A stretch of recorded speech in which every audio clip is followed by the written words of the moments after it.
This is a Minecraft sword that I created out of foam and coated with gypsum, preparing to be metal cast. So let's get to the video and I'll show you how I made it. Since I didn't have any graph paper, I decided to make my own by drawing some 3/4 inch squares on some construction paper. I would then cut that pattern out using my hot wire cutter from the foam, but it was really taking way too long. So I decided to use a free program called Inkscape on my computer to design the sword made out of squares. I made the sword in a bunch of different pieces for me to easily cut out with my CNC router.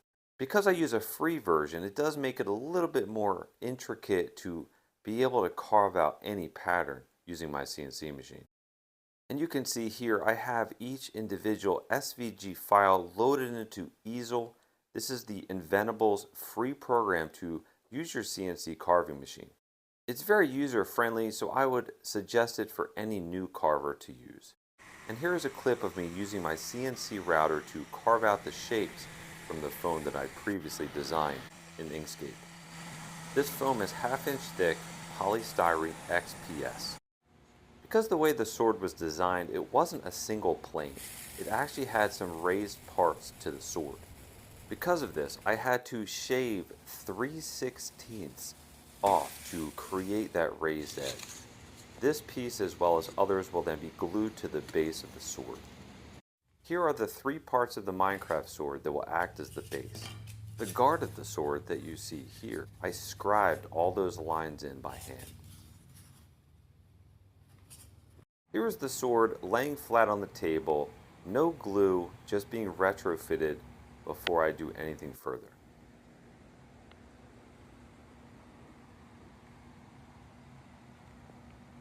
And as I said earlier, I have the 3/16 piece that I shaved off of the foam that I will now glue to the base of the sword to give it that raise effect. And for this, I'll be using Aleena's Fast Grab Tacky Glue. This is the glue that I like to use. It seems to work very well.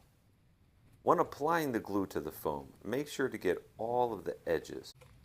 When you are finished gluing, just simply press it against the other foam. And you have plenty of time to work with, even though it is a fast grab tacky glue. It will tack up, but you do need to let it set for 24 hours to dry. Now that I have the first side of the sword done, I'm going to flip it over and do the same exact thing to the other side of the sword, making sure to get all of the edges with the glue.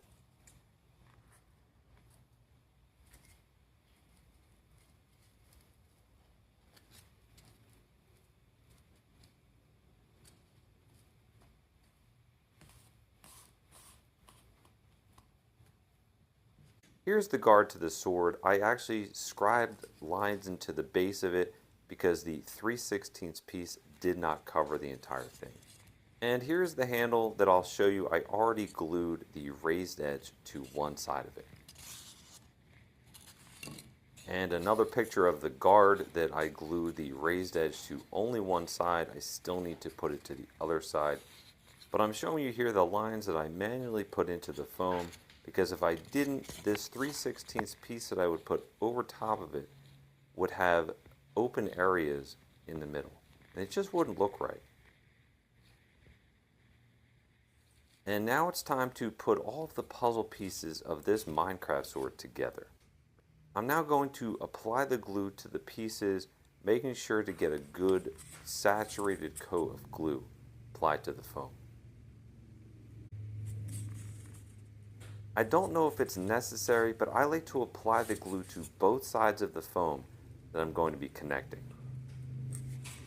Once you're satisfied with the amount of glue you applied, then press together both pieces firmly.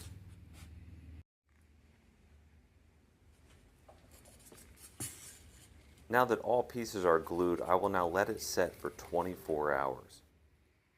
And because this sword is going to be used for a metal casting project, I had to add feeders and a sprue to the top of the sword. This is where the molten metal is going to flow into the pattern. And as always, my lost foam casting projects, I always coat it with some gypsum. But before the gypsum, I always coat it with some soapy water first. And by gypsum, I just mean some regular sheetrock mud.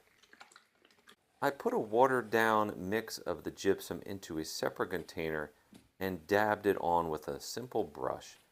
But if I had a larger container, it would be so much easier to just dunk it into it. And here it is about 48 hours later.